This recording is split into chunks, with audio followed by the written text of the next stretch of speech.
dhakhtarkan ceeboobay ayaa isbuucii lasoo dhaafay qirtay dembigii uu galay sidoo kalena waxa uu sheegay in uu ciyaaryahanada uu siin jiray dhiig dheeri ah si ay tamartoodu sare ay ugu kacdo oo ciyaaryahanku uusan u daalin.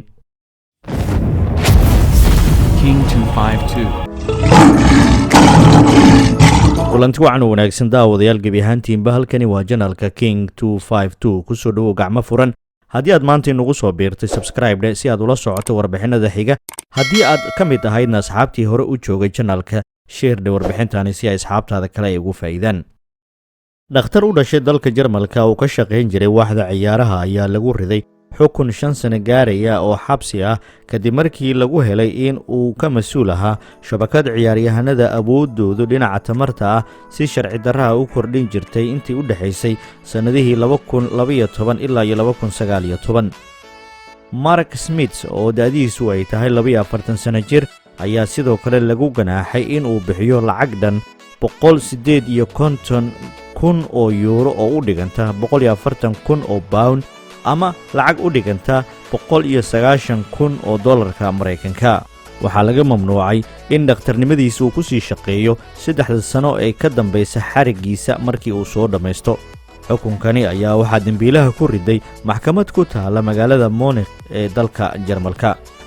shabakadan ayaa habka awoodda kordhinta ee sharci darrada ah u samayn jirtay ciyaartooyda qaar ka mid ah ee dalalka caalamka ee ka qayb galaya tartamada dhinaca hawada iyo sidoo kale baaskiilada. Mr. Smith waxaa la xiray bishii February ee sanadkii 2019 kadib markii boolisku uu ku weeraray guri uu ku leeyahay magaalada Erfurt ee dalkaasi Jarmalka iyo sidoo kale guri kale uu ku leeyahay magaalada Seelfeld ee waddanka Austria. xilligaasi shirkad ka shaqaynaysa dalxiiska dhinaca hawada ayaa magaalada Seelfeld ku qabanaysay tartan weyn oo ay isugu imaanayeen ciyaartooy aad u fara badan oo ku tartamaya dhinaca hawada. dhowr ciyaartooy oo kala duwan oo ka kala yimid daafaha caalamka ayaa halkaasi lagu xiray kadib markii laga shakiyey in ay si sharci darro ah tamartoodu ay u kordhiyeen si aysan u daalin.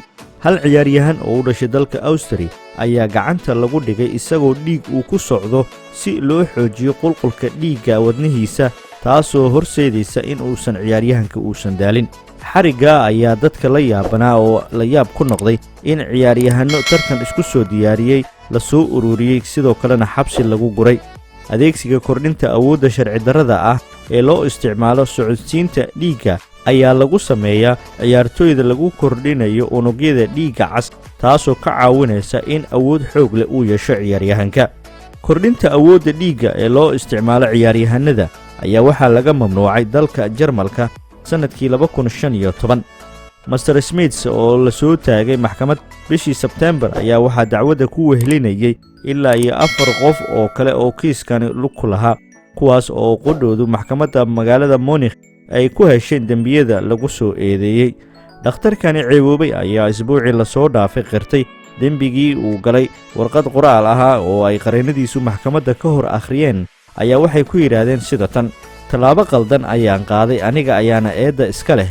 waxaa kale uu sii raaciyey 4 qofood ee dembiga kula jira, kuwaas oo uu sheegay in uu ka qoomamaynayo in ay mustaqbalkoodu isagu uu ka mid ahaa in uu ku ciyaaro mustaqbalka 4taasi qofood. haddaba daawade asxaabta janalka, sidee ayaad u aragtaa in dhiig kordhintan ciyaaryahanada laga mamnuucay, mase laga yaabaa in ciyaaryahano hore ee bilado kala duwan ku guulaystay ay ku caddaad doonto in ay iyaguna adeegsadeen xilligii tartanka dhinaca orodka ama hadday naqato kubadda cagta iyo sidoo kale baaskiilada? walow hadda warbixintani lagu sheegay in baaskiilada iyo ciyaaryahanada hawada duula ee ku tartama in ay adeegsan jireen kordhinta tamarta xoogga u yeelasa ciyaaryahanka. marka wax walba way dhici karaan. warbixinta inta ayaan ku soo koobayaa. intaa ku kulmi doono warbixinta xigta, waxaan awoodeed ka leeyahay sidaa iyo nabadgelyo. King 252